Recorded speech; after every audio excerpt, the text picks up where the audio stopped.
boleh mengelak, kita akan mengelak. Ini adalah stres yang baik. Seterusnya stres yang ketiga, stres ni biasa kalau kita bercakap berkenaan dengan pengurusan risiko. Siapa di kalangan kita yang tahun 1 ni dah ada belum? Asas usahawanan dah ada belum? Ada tak Sam ni? Dah. Okey, dalam asas usahawanan kita akan ditekankan soal pengurusan risiko. Pengurusan risiko ni baik. Tetapi sekiranya kita terlalu berfikir tentang risiko yang sangat besar, akhir sekali kita tidak dapat nak melaksanakan keputusan yang baik. Sebab itu, stres ini akan mengimbangkan kita. Check and balance di antara baik dan tidak baik, tekan dan tidak tekan, untuk kita pastikan keputusan yang kita buat adalah keputusan yang baik. Ini perkara biasa. Kalau kita semakin banyak pengalaman kita berhadapan dengan bisnes, semakin banyak berhadapan kita kendalikan pengurusan organisasi dan sebagainya, kita akan jumpalah stres ini secara tak langsung dalam kita buat keputusan. Kalau orang lelaki atau perempuan ni, kalau sampai umur, sekarang ni umur 21. 20. 21. Kalau 21 ni masa kita nak tackle calon suami dengan isteri kan? Betul tak? Ke dah ada kahwin? Ke ada yang dah kahwin sini? Belum. Tak ada. Belum. Slow. Tak, belum kahwin. Saya kahwin masa saya belajar di UMK. Saya kahwin ketika saya belajar di UMK. Saya rasa dengan perkahwinan itu menyelesaikan banyak masalah saya. Jadi saya kahwin. Rupa-rupanya sama je. Jadi jangan kahwin lagi ya. Kan? Jadi kita teruskan macam biasa. Kan? Okey. Seterusnya. Yang ni stres yang agak buruk. Kebanyakan stres ni kita berhadapan dengan keadaan yang kadang-kadang kawan kita duduk kata kita, kadang-kadang pesarah duduk maki kita. Kita tak dapat nak terima bahasa-bahasa makian tadi, akhir sekali dia menjejaskan kita punya psikologi diri kita dan kadang-kadang kita menyendiri, kadang-kadang kita tertekan dengan keadaan-keadaan yang berlaku.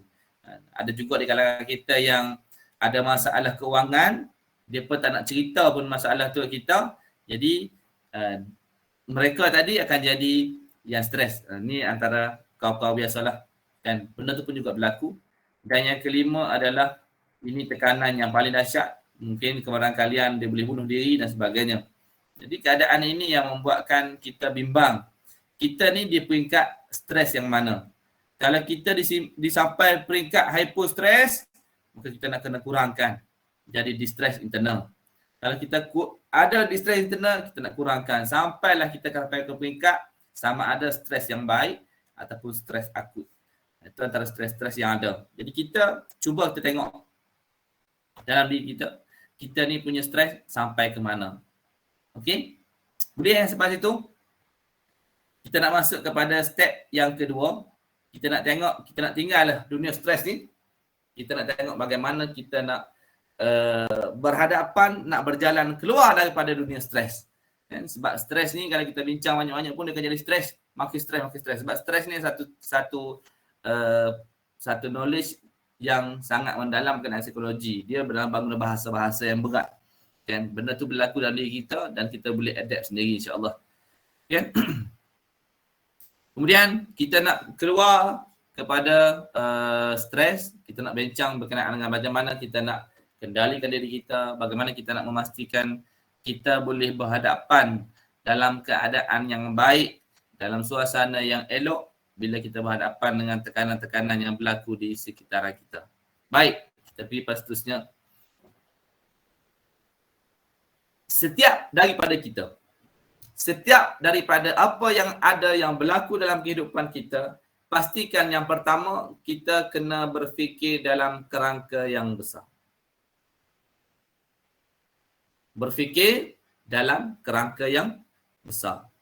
Kenapa kita kena berfikir dalam kerangka yang besar? Kerana semakin besarlah kerangka yang kita fikirkan, semakin besarlah hasil yang kita akan dapat.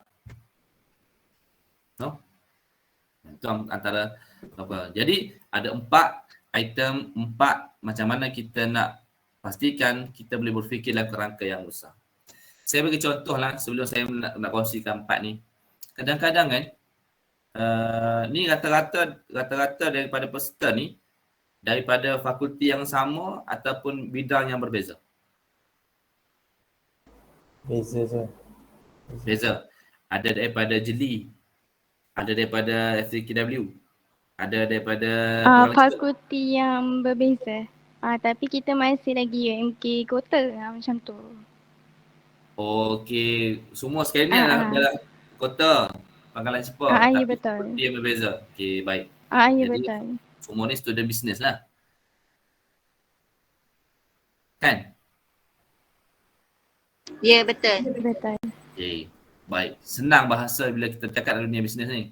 Tak bercampur dengan bahasa pokok, tak bercampur dengan bahasa batu, tak bercampur dengan bahasa berskala. Veterinar tak veterinar?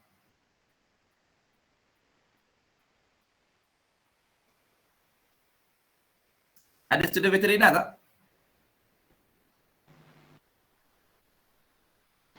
Tak ada rasanya tuan. Tak ada senang sikit saya cakap. Jadi sebagai contoh yang mudah saya bagi, dunia dulu kalau kita tengoklah tahun 80-an, tahun 90-an, kenapa bidang pengajian sains sosial adalah bidang pengajian yang paling dilihat terkebelakang. Sains sosial sains sosial. Jadi kalau dulu kita apply masuk universiti, kita akan pilih sains sosial itu paling awal sebab sains sosial ni pada kita rasa kitalah yang bersesuaian dengan sains sosial. Sebab apa? Sebab sains sosial ni tidak ada cabaran yang banyak sebagaimana doktor, sebagaimana guru, sebagaimana engineer. Jadi sains sosial ni dilihat sebagai pilihan yang paling last, tetapi itulah yang pertama pilih. Pilihan paling last sebab apa? Sebab kita rasa macam di sana tidak ada banyak saingan yang hebat-hebat sebagaimana doktor. Di sana banyak ruang-ruang yang mudah untuk kita belajar. Tetapi walaupun itu pilihan yang pertama, dalam kita punya borang pemilihan kita akan letak yang pertama sebab kita rasa macam tak apalah kot, inilah pilihan kita yang tak akhir. Kita tidak ada pilihan yang lain seolah-olah macam itulah pada ketika itu. Tetapi percaya atau tidak, walaupun sains sosial ini adalah bidang yang kita rasa macam agak terkebelakang, tetapi dalam aspek pembangunan negara, dimonopoli oleh mereka yang berlatar belakangkan daripada bidang sains sosial.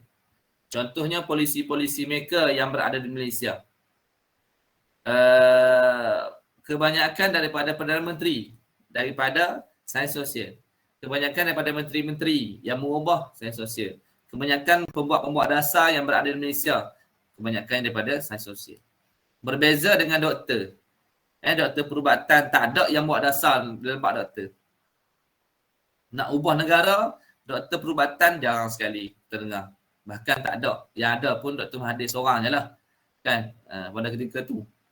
Kita kata engineer pun tak ada. Dalam bab pembangunan polisi negara, tidak ada daripada kalangan orang yang engineer. Yang ada adalah sains sosial. Bagaimana orang sains sosial boleh ke depan dan bagaimana orang sains sosial boleh berhadapan dan memacu negara? Sebab sains sosial berhadapan dan dibina di atas kerangka yang besar. Di atas kerangka yang besar. Contohlah kalau kita sekarang ni kita berada di universiti, entrepreneurship is our trust. Kan? Usahawanan adalah trust kita. Tapi kenapa kita duduk 4 tahun di universiti keusahawanan tak mampu untuk lahirkan diri kita sebagai usahawan? Kita kat sini ada berapa orang ni? Saya tak boleh tengok. Kita ada berapa orang? Saya tengok. Kita ada lebih kurang dekat 100 orang. Ada 90 lebih. Tapi kenapa di kalangan kita ni masih lagi tidak mampu untuk lahirkan diri kita sebagai usahawan? Sini ada berapa ramai usahawan ni? Pakcik nak beletak sikit. Saya orang Kelantan tapi khidmat di Kedah. pegawai zakat daerah Kedah, Langkawi. Jadi kalau ada anak Langkawi nak minta bantuan, nak bagi tahu. Kenapa di kalangan kita tak mampu untuk jadi usahawan? Pelik bin ajaib. Sedangkan kita berada di universiti usahawanan. Saya pun kadang-kadang merasa pelik. Kenapa ni universiti usahawanan tapi tak dapat melahirkan pelajar yang usahawan? Jadi kita pun kadang-kadang rasa macam, kenapa hal ini boleh berlaku? Kenapa hal ini boleh terjadi? Okay? Ada tak di kalangan kita yang dah jadi usahawan dalam ni? Ada, Sir. Ada. Jom kita tunggu dia. Mana dia? Kan, jom kita tengok mana dia. Angkat tangan. Siapa yang dah jadi usahawan dalam ni? Saya. Okey, niaga apa? Saya buat bisnes skincare. Tapi bukan saya founder lah, saya bawah lain. Ejen? Ejen? Dia macam dropship lah. Tapi sekarang ni alhamdulillah saya jadi leader. Okey, kat UMK? Bukan, dia luar daripada UMK. Dia bukan usahawan yang UMK punya. Jual apa tadi? Skincare? Skincare. Okey, produk skincare. Mm-mm. Yang lain? Ada yang jual tudung? Muhammad Alif jual tudung tak? Tak tahulah kan. Lelaki je. Ada. Orang dia jadi bila orang bisnes otak orang bisnes ni kadang-kadang dia gila sikit. Kita berniaga produk di luar jantina kita. Orang lelaki jual tudung. Nampak macam pelik tapi dahsyat dia punya sale. Saya ada kawan ketika di universiti di UMK dulu. Orang lelaki dia jual tudung. Dahsyat dia jual tudung.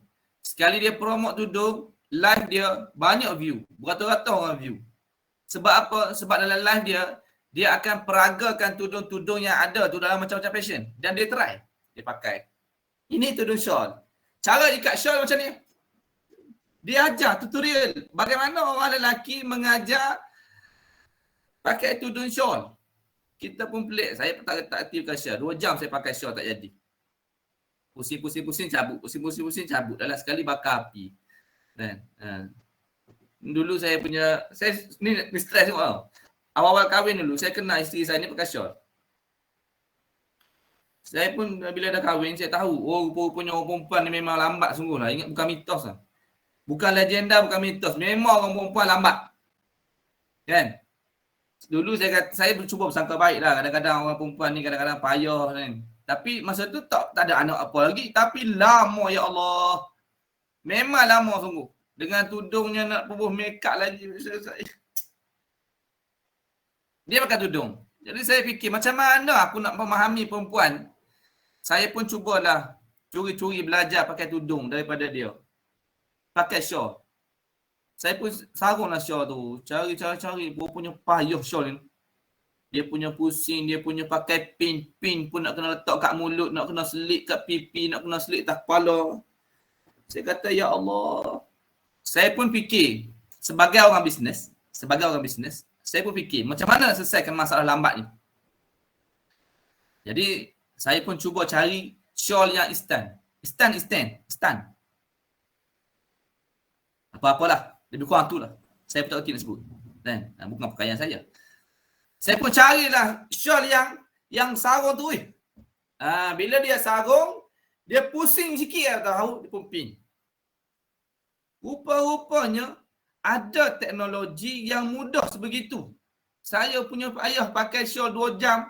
Rupanya ada yang paling cepat, iaitu shawl sarung. Dia pakai je, kemudian dia pusing sikit, pin tahu. Bagus. Tapi perangai orang perempuan, saya tak tahulah betul tak. Kalau salah tolong bagi tahu. Walaupun dia pakai shawl yang sarung, stay setengah jam juga ambil masa untuk pakai tudung. Aku heran sungguh. Apa masalah tak tahu. Ini yang menyebabkan kita kadang-kadang stres tu. Mana stres ni? Dan tapi stres ni kita cuba kendalikan dengan baik lah. Berhadapan dengan, ialah orang kita sayang, macam maklum lah. Kan? Kadang-kadang nak sepak pun tak tergamuk. Kan? Pasal kita punya bini. Kan? Stres tu. Oh, stres. Betul, stres kalau tu tak jadi. Oh, bagus ada respon Pak Tudung ni. Kan? Tapi sehinggalah hari ini, dia boleh pakai dengan keadaan yang cepat. Rupa-rupanya perlu diberi penekanan, perlu diberi stres, perlu diberi tekanan kepada isteri supaya cepat. Saya buat macam mana? Saya buat kata, okey, kalau sekarang pukul 8.30, sekarang pukul 8.30, pukul 9 kita nak gerak. 8.45 tu saya start dah kereta.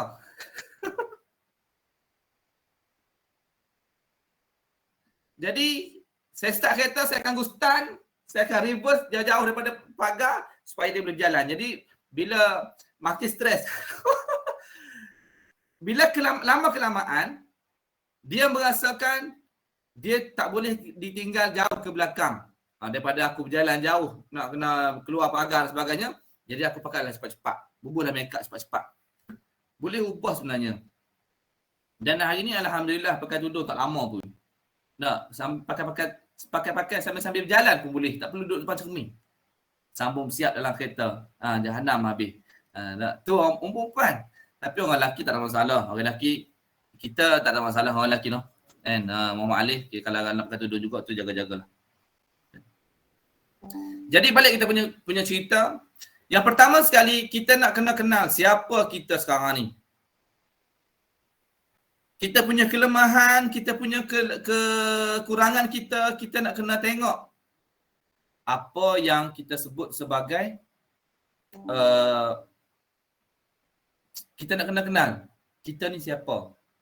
Ada kalanya kita ni kadang-kadang kita tak tahu pun kita ni sebenarnya pemarah, kita sebenarnya panah baran, kita sebenarnya orang yang baik sangat, kita sebenarnya orang yang peramuh, kita tak tahu.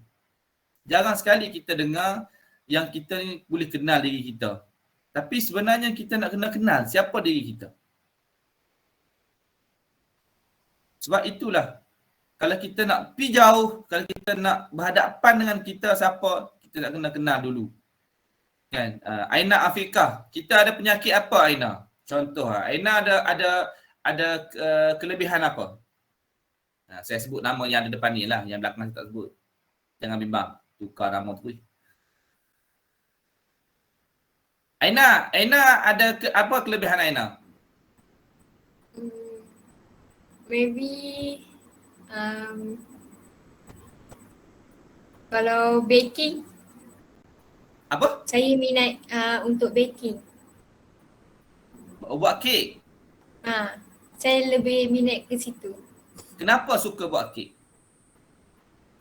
Sebab bila saya tengok macam video orang masak ke baking kek ke kuih ke, saya jadi tertarik. Apa yang Aina rasa bila Aina boleh buat kek? Ini Rasa sedap. Soalan kos. Apa yang Aina rasa bila Aina boleh buat kek? Kita kena praktis lah berbanyak kali. Pada ketika Aina sedang buat kek, apa yang Aina rasa macam Kalau buat kek, masa kita nak cairkan coklat tu kan kita ada bau tu. Okay. Itu macam sedap ni. Betul macam kena buat try lagi. Okay.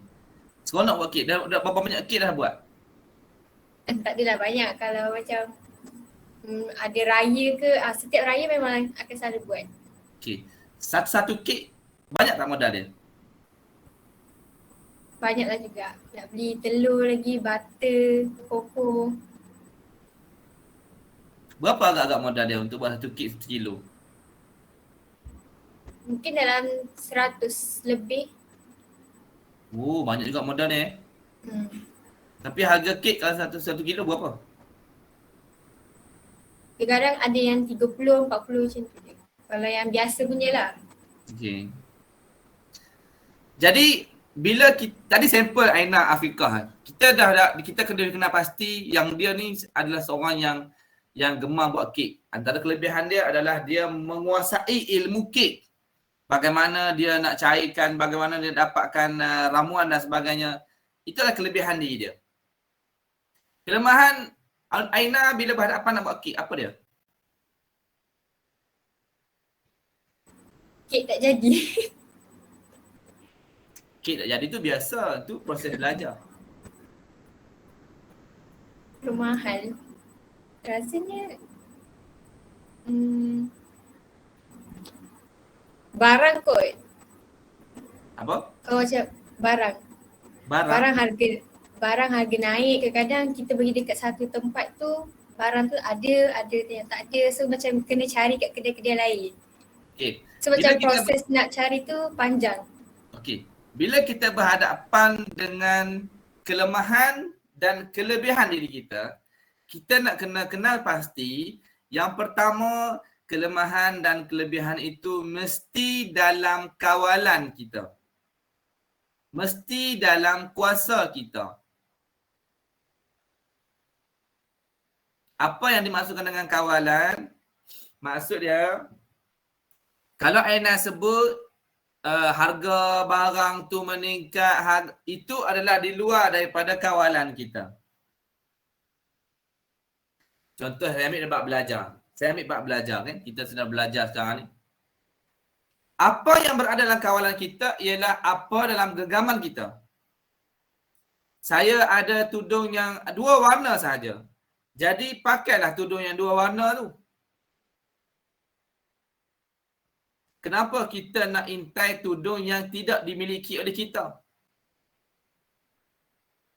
Kita ada kelebihan buat kek. Saya punya kelebihan, saya buat kek, saya memang suka buat kek dan kek saya sedap. Sedap tu ukuran dia siapa yang ukur? Ramai kawan-kawan saya yang setelah saya sedekahkan kek-kek saya buat tadi, dia rasa dia kata memang sedap. Jadi itu adalah kelebihan kita dalam kawalan kita.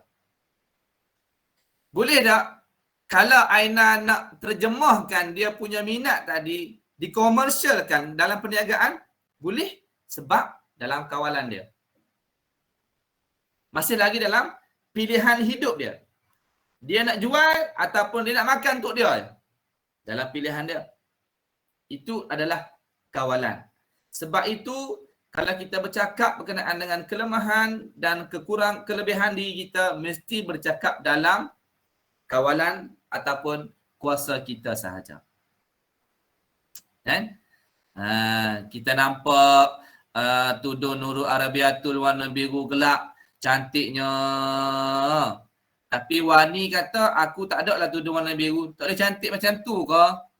Tak Boleh cantik macam tu juga dengan cara kita mengenali tona warna kita. Rupa-rupanya warna tak sesuai pun pakai warna biru tu.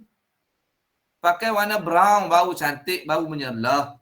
Jadi, pada perkara di luar kawalan kita, kita tak perlu nak pertimbangkan pun. Tak perlu nak kita fikir pun. Supaya kita boleh keluar daripada tekanan yang selalu kita hadap setiap hari ni. Sama juga dalam pengajian kita. Kalaulah kita ni reti menulis. Menulislah cara kita. Jangan duk berlomba dengan orang yang reti melukis. Gunakan kelebihan kita tadi. Manfaatkan kelebihan kita tadi. Biar jadi betul-betul power. Saya walaupun berkhidmat dalam dunia zakat. Dunia zakat ni makcik-pakcik cleaner pun orang panggil ustaz. Sebab duduk di pejabat zakat. Pejabat agama kan. Tapi saya ni bukan ustaz. Saya ni adalah teknologis, professional teknologis. Jadi kita, macam mana kita nak angkat diri kita dengan kepakaran yang kita ada, boleh bersama-sama dalam golongan agamawan. Dengan cara kita, saya gunakan saya punya kelebihan. Iaitu, kepakaran saya adalah develop talent. Dan kelebihan saya adalah bidang pengajian saya, bidang media. Kita kuasai media betul-betul. Tak semestinya ustaz rupanya berada di zakat ni. Boleh je orang lain pun. Dengan cara dia membina kompetensi dia. Sebab dia kenal diri dia. Jadi kalau tuan-tuan pun sama. Muhammad Alif, minat apa Muhammad Alif? Alif suka apa ni? Suka apa? Jangan pula suka wani. Bersukan. Ha? Bersukan. Bersukan. Sukan apa yang Alif suka? Badminton. Badminton. Kalau badminton, ikon mana yang Alif paling suka? Icon. Ya, Lindan. Dindan. Oh. Tak suka orang Malaysia Tak apalah. Itu pilihan masing-masing lah. Pilihan masing-masing kan. Tak campur saja berlawak. Bila kita hidup dalam dunia kita, pasti kita akan ada mentor. Mentor kita akan tengok model-model yang kita rasa macam selesa dengan dia. Okay? Jadi, bila kita mengenali diri kita, kita nak kena cari mentor ataupun coach yang kita rasa bersesuaian dengan kita untuk pertingkatkan lagi kita punya kelebihan dan mengurangkan lagi kita punya kekurangan. Kena. Percaya atau tidak, mereka yang stres adalah mereka yang sentiasa merasa diri mereka serba kekurangan. Kita rasa serba kurang. Aku pakai tudung warna tak cantik macam Nurul Rabiatul lah. Aku pakai tudung macam Norma Mustafa lah. Tudung aku ni macam makcik-makcik, nenek-nenek, huduh. Sebab kita rasa kita kurang. Rupa-rupanya Norma kena pakai tudung macam tu. Baru nampak keibuan. Berkenalah dengan perangai dia. Yang mak-mak sikit kan. Tak boleh panggil lah kakak-kakak. Tak boleh panggil lah adik-adik. Kena panggil mak-mak. Sifat dia tu peramah. Kenalah dengan tubuh dia. Tapi nak berlumba dengan orang. Nak pakai tudung macam Aina mana boleh. Kita merasakan kita tak serba kurang. Nak bertanding dengan orang. Jadi kita kena ada mentor. Kita kena ada coach. Macam Alif dia ada mentor dia Lindan. Untuk menguasai dia punya permainan bola badminton dia tu. Kan? Baik, seterusnya kita pergi lebih sikit. Setelah kita kenal diri kita, saya tak pergilah pada slide-slide yang lain lah. Sebab slide-slide yang lain ni banyak fokus kepada yang Muslim lah. Tapi saya nak meraihkan rakan-rakan yang non-Muslim. Kita akan berlega dalam slide ni dan mungkin juga slide yang lain kan, yang ke depan nanti. Kan? Saya harapkan rakan-rakan yang kita ni yang lain pun boleh sama-sama untuk meraihkan rakan-rakan kita yang lain lah. Baik. Apabila kita mengenali diri kita, kita kenal lah, aku ni kena pakai tudung warna coklat Wani. Tak boleh pakai tudung macam mak-mak macam Norma. Norma memang macam tu dah sebab sifat dia. Nah, Alif kena rambut belah tepi, tak boleh belah tengah lucu. Maka kita nak kena menetapkan satu matlamat hidup. Kita ni nak pi ke mana? Kita ni nak jadi apa? Kita ni siapa sebenarnya? Tadi kita dah kenal lah diri kita kan? Kita dah kenal diri kita. Aku ni adalah pembuat kek yang tersohor dalam kalangan adik-beradik aku. Adik-beradik. Kita nak pergi lebih jauh. Kita nak kena tetapkan matlamat kita. Apa matlamat kita? Mudah saja saya bagi dalam tempoh 5 atau 10 tahun. Apa yang kita akan jadi?